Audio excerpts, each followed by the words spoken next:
Every once in a while, you see a piece of gear that solves an issue. Now, when you deal with a company like Red, it can be like riding on the edge of a technological wave. You're out there at the front and you're doing things with your gear no one else can do because only Red took the chance to try it. However, I'd be lying if I said there weren't a couple of challenges in this method as well. One of them is that sometimes not everything you need is ready at the same time. Currently, with Epic and Scarlett, you can only run one Red viewing device at a time, be that the touchscreen LCD or the BOM EVF. However, if you're like me, you often need both. After all, the BOM can't operate the menus and the touchscreen can't work well in broad daylight. One workaround up to now has been to hook the Red LCD to the Red port and a small monitor with a loop to the HDMI port on the back of your Epic or Scarlett. Of course, this also causes all sorts of headaches. The unit can be expensive. You have to deal with more batteries. You don't get the same information on screen as you do with a Red viewing device. And it's one more thing hanging off the camera. Well, thanks to Jason and the people at Cinema Oxide, there's now a great solution, and it's called the Carbonite Scope.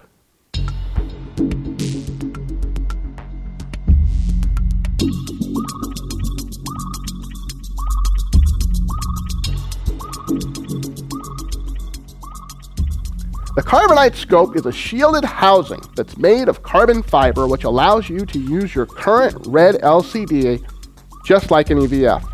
The features on this unit are numerous, so let's break them down one by one. Now, since Jason and the gang at Cinema Oxide own Red cameras, the last thing they want to do is attach anything to your Red LCD that could damage it. So they built a small frame out of aircraft-grade aluminum that will not only hold the carbon fiber housing on firmly, but also protects the monitor itself. No glue, no tape. You'll also notice that all contact points the frame has to the monitor contain soft rubber pads. Now, once again, to make sure your gear is well cared for. Installation of the frame is simple. Simply face the frame with the rubber hooks pointing towards you. Then unscrew the two right-hand Allen screws on the top. This will split the frame in half. Now, carefully walk both halves of the frame onto the center of your monitor from each side, and then just screw it back together. Don't push the sides in without the walking motion as shown here, as you risk pushing the rubber contacts off. Now, for a more snug fit, or to change the angle of the frame to ensure against light leaks, just use the adjustment screws on the back. However, please use these screws with care as you are putting force against the rubber contacts. Only use them if you need to. Once the frame is attached, just pop the housing on the top bar over your monitor and then swing it down and center it over the LCD. To adjust the diopter for your comfort, simply ensure that your camera is in focus. You can do this by just checking focus on your object or pulling up a test pattern from the menu. Then put the housing down and turn the dial until everything looks sharp. Now, you may need to readjust the eye cup when you're done. Just hold the diopter in place and turn the rubber till it's where you want it. Now, as cool as this is, the other amazing aspect of the frame is what it allows you to do with the housing. With minimal effort, you can easily raise the housing for operating the LCD or remove it altogether in a matter of seconds. Another wonderful feature is that, as you know, many of us don't like touching the Red LCD with our fingers. It leaves marks and smudges on the screen. So you can use the frame to hold a stylus, which allows operation of the touchscreen with minimal smudging. Now, I myself found it a little tough to get the clip on the stylus onto the frame itself because the frame is a little bit thick. However, the addition of the frame meant I could put some Velcro tape on there, and then I put some on the stylus.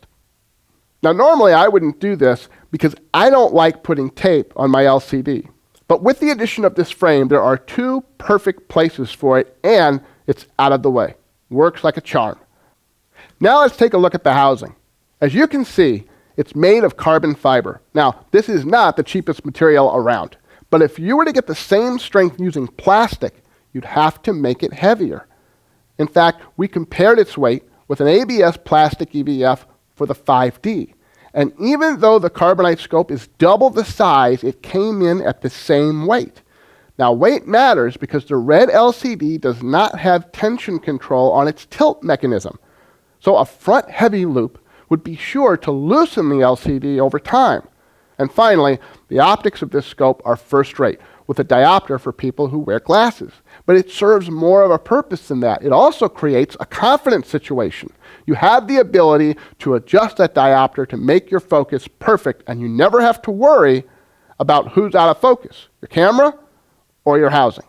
Now, my personal impressions of the scope are very positive. Everything was clear, sharp, and readable. The eye cup is comfortable, and it's a standard size, so I can purchase a cover for it, something I'm really big on.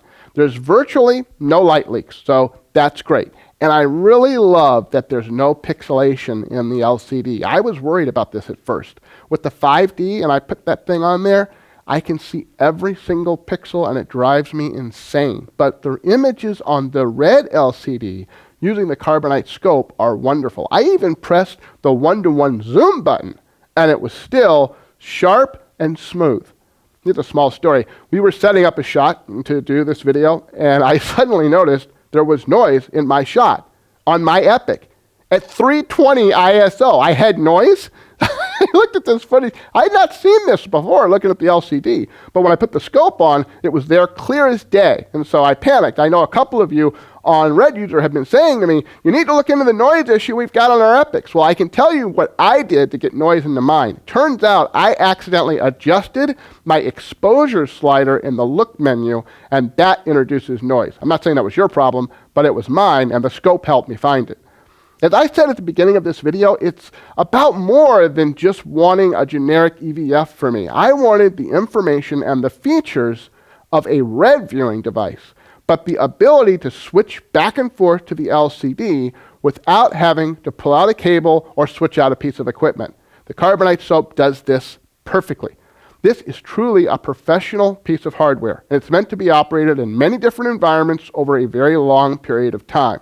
Cinema Oxide's Carbonite Scope is definitely worth your attention. Now, as most of you already know, we've worked out a deal with Cinema Oxide in this case so that Infotech Academy members will be able to order this before the general public at a reduced price of $4.99. If you'd like to get your hands on one of these scopes before Cinema Oxide gets flooded, just go to the Infotech Academy site and sign up for a 3-month Red 102 membership. Once you have your membership, you'll go in at the members viewing area and you're going to see a video like this one with a link in the description section at the bottom of the screen.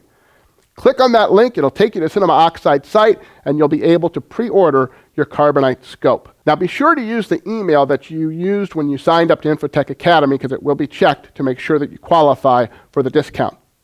This discount is considerable. The price will be going up when it goes on sale to the general public, so please make sure that you get on and order quickly if you're interested in doing this. Either way, it's a wonderful product, and we hope to see you soon.